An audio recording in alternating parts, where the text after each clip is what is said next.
Hello, my name is Bouchra Arnoufi. I'm going to introduce you a project from Hervis Defense and Space in Toulouse in France. The main aim of this project is to assess the satellite imagery quality using deep learning techniques. Several teams are involved, the computer vision and the image quality teams, with the support of the instrument team and image processing experts. We are interested in blur level of an image. So first of all, when do we talk about blur level in Earth observation? We talk about it during all the phases, from the satellite design phase to the monitoring phase. Consequently, the blur level is a significant topic along the whole life of the satellite. Currently, we monitor the focus with dedicated acquisitions on well-known ground patterns. Here is an example of such a pattern. However, there are just a few around the world, and for each focal point, a few acquisitions are needed, which can take a long time depending on the revisit period of the satellite. The mission is thus interrupted due to these specific acquisitions, and besides, new instruments can need periodic refocus. This is why our solution consists in finding the best point of focus without any acquisition constraint by deep learning. Our objectives are to refocus a satellite in days instead of weeks, reducing the risk of delay and not interrupting the mission. This solution enables to detect blur level evolution and correct defocus before the user can see it.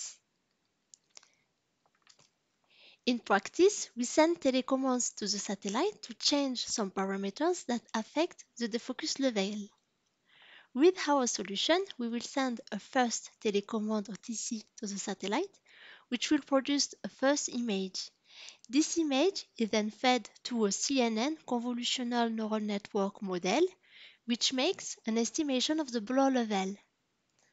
After sending another telecommand to the satellite, another image is produced from any location around the world, and the model predicts the new blur level.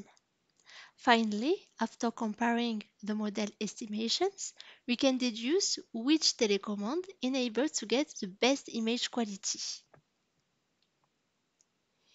Data needed are the images and the different blur levels. The available images are aerial images representing various landscapes. For the blur levels, a simulator has been implemented to produce realistic defocus MPF levels. We have generated 31 equidistant blur levels at Nyquist frequency. Just a few of them are represented in this graph. Then, a radiometric simulator has also been developed in order to apply the blur levels to the images and to resample images to representative satellite resolution.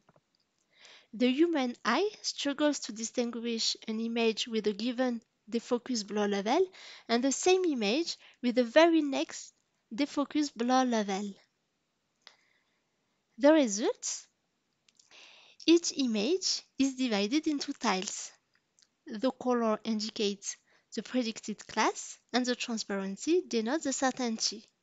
Even if the model has been trained not using a specific ordered loss function, it learned the order.